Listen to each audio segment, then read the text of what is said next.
So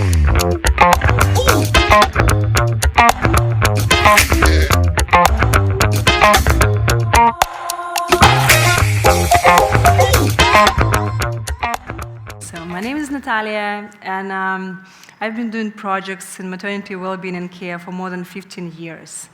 I was holding in my hands more than 3,500 newborn kids, and with the projects that I was developing, more than 250,000 women have already given birth with more calm, satisfaction, joy, and fulfillment.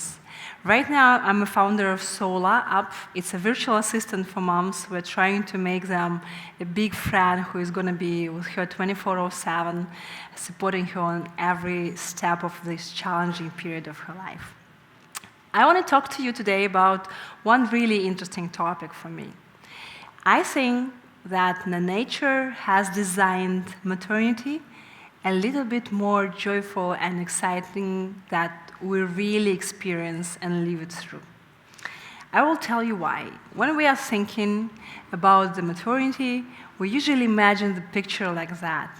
I have seen thousands of women willing to get pregnant, trying to conceive for many, many years, expecting their meet with their newborn baby, their fathers being around them, willing to get this point of becoming a mom. And the reality is quite different, unfortunately. We have 82% of women saying that they feel lonely in their pregnancy and the postpartum period. We have 49% of women worldwide experiencing the burnout during the maternity period.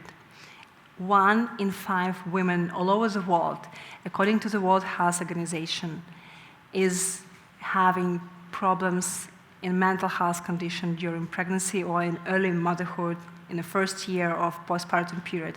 20% of them were thinking or even tried to commit suicide, which is really awful. Women are 50% more likely to get depression than men. And my question to you is that maybe the world needs a little bit happier moms, because happy mom is not something which is just really great for her. Happy mom is a happy wife, she is a happy employee, she brings a lot of things to society. When I was a teenager, I was exploring my life. I had a beautiful family. My mom was really into me. She was taking care of me, she was dressing me up, she was taking me to the extracurricular classes, she was going to my concerts where I was dancing, singing. She was always trying to cook me and make sure that I'm fine. But I've never seen her being really happy in her motherhood. Though we had a beautiful family, beautiful relationship with the father, I had grandmas, grandfathers, everyone was helping her, she was doing that as a kind of obligation. I felt like she was cooking because she had to. She was cleaning and ironing things because she had to. And I was also thinking, why do people want to have kids if they don't enjoy that? On the other hand, I had a friend, and at the age of 12 and 13, we found ourselves running from school to her house. We were cuddling there, making our extracurricular classes, making our homework over there, but the main person in the house was her mom. We wanted to be close to her. We wanted to tell her our secrets, to get gossiping a little bit about what was happening at school. We were like telling her everything that we were interested in. And we felt like she was really interested in what we were telling her. When it came to the age of boyfriends and girlfriends, that was really amazing because she was the one who was teaching us to make the makeup, the lipsticks, to dress up, to go for dates, and so on. And she was living her life, and she was enjoying her life. They had holidays, they had family meetings, and we were always welcome. And we had a feeling that she was just enjoying her life, and we were just some kind of people who are close, and like we are always welcome. She had a tough life. She has adopted the second child after her sister died in a car accident. She was working hard, she had her grandma in a village, and she was taking care of the family. There she is, and I'm really proud to have her. And at that age, I told myself that I'm going to be the mom like that because I want to feel happiness in my maternity. Doctors told me I'm not going to have children since I was 16. And that was a big shock to me because I really wanted to be a mom like that. And at that age, they proposed me the hormonal therapy, and we were talking about possible IVFs and blah, blah, blah. I was just 16, and I thought, like, maybe it's going to be a miracle or something's going to change, or maybe that was a mistake. Because I wanted to become a model. I never took those hormones. I was just throwing them to the bin. And I became a model. And I was a manager at the modeling agency, and I kept on exploring this phenomenon of being happy and unhappy in the maternity because I saw families and the moms of the kids aged 3 to 7 every week, like hundreds of them. There was once a story after the catwalk. I found in the backstage a mom yelling at her daughter of 4. She was shouting. She was like, "Why did you walk like that? Why didn't you make your shoulders straight? Like, how could you do that? Blah, blah, blah, blah, blah." And I couldn't hold myself back. I just took her by hand, and I was like, "Stop. If you want to try the catwalk, the stage is yours. Just go. That's not easy." And she started to cry. I gave her a hug, and she told me that that was her dream to become a model. And she got pregnant. And she couldn't manage to do that. And she wanted her child to make her dream to come true. And I saw an unhappy mom again. Then I became a wife of a photographer. And I saw a lot of families coming to make beautiful pictures to the studio. You know those like huggy ones close to the New Year tree and blah, blah, blah. And they were trying to make this picture of a happy family. But as soon as something went wrong, like a dad was tired from the photo shooting or the child didn't want to change his clothes, mom just flipped. And she turned into someone who was always angry and like ruining the family mood. And I was so sorry to see that. Then I brought the newborn photography to the post-Soviet territory, and I actually had like hundreds of families going through my life, and I kept on seeing the same thing. I saw them during pregnancy, and then I saw them the first 14 days after the baby came. And instead of seeing a mom who was just pregnant and willing to have this baby and expecting that, in 2 weeks I saw an exhausted woman with the eyes like that, a husband who doesn't know what's happening in the house, and everything I felt close to her was like, is it going to be always like that? They promised me a different thing.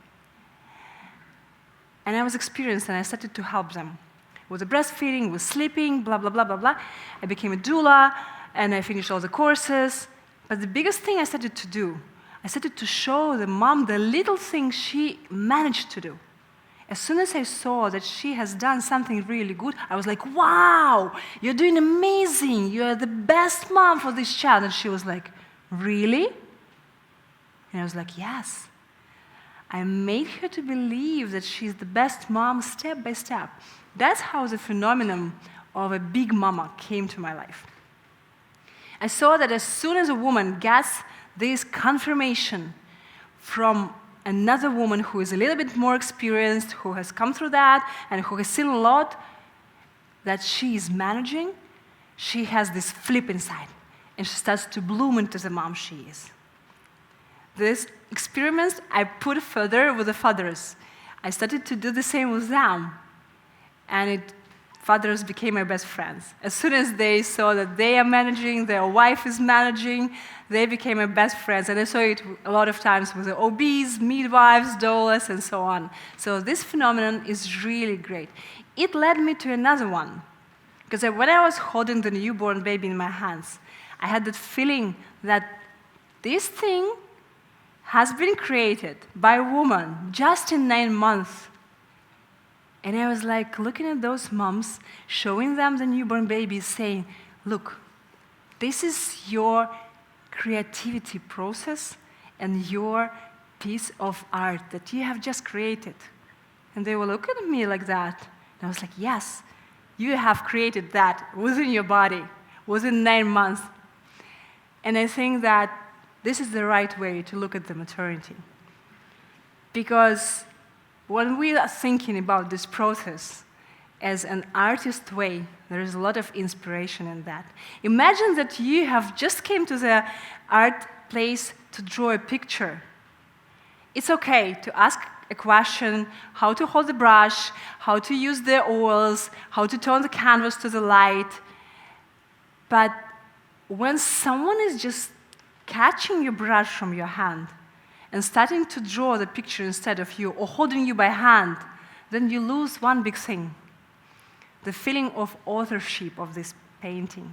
That's what we're missing over here in maternity.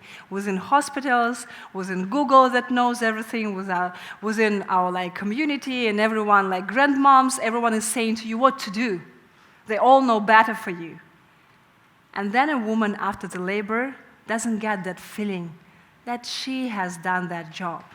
This is her piece of art. And I started to bring moms back to that feeling. Step by step, I started small. I showed them that feeling of authorship. And it flipped and changed their feeling of obligation into inspiration. They started to write me letters and calling me and texting me about this phenomenon of an artist way. Like, when my child is crying 20 times a night and he's ill, I have to wake up and blah, blah, blah, blah, blah, blah, blah. I'm so tired and exhausted. But when I'm thinking that this is my piece of art, I have painted this picture, and I just have to take care about it right now. It gives me a lot of inspiration, because then I can enjoy the picture that I have made. When a child is just walking around and starting to walk at his 1 year, and he falls down, a mom looks at that as at her piece of art in the artist way, and she has this inspiration of making this creativity process. The doctors were wrong. I got pregnant, and that was an unexpected pregnancy, and I knew from the very beginning that I'm going to be a solo mom. It was hard, but I already had those two phenomena in my hands. I found my big mom, and she was helping me. She taught me how to ask for help. She was close to me, and she was showing me the big mama inside of me, so that my big mama would bloom and raise up. And I also was trying to take this artist way as my personal tool every time it was hard for me. I'll be fair, I made this exercise twice. I have 2 kids, and both times I was a solo mom. It was hard, but it was really interesting to be in this maternity path. I will tell you what this phenomenon of artist way and a big mama brings. It brings you joy, a lot of joy. It brings you a lot of feeling of inspiration instead of obligation. And it brings you the ability to take the responsibility for what you're doing, to make your own decisions, to listen to your advisors, but to make your own decision, because you feel that you are a big mama and you're a best mama for this child. And I came to this island 2 years ago. Right now, I'm a business development director at the school, and I'm running my startup, and I'm bringing up 2 kids. It's hard, but it's really interesting. And I hope that 20 years after my kids are not going to stand on this stage saying that they were lacking love. I hope that they are fine with that, because they are loved and they are free, and you can see that. And I will tell you a couple of words about my mom. Right now, she's living with us, and she has the second chance to live through the maternity in an artist way. Because right now, she can see it, and she can try to do it differently. And I'm really happy for her, because she's managing. My son, 10 years old, is telling his secrets to my mom. So I feel that she's on the right way. Thank you so much.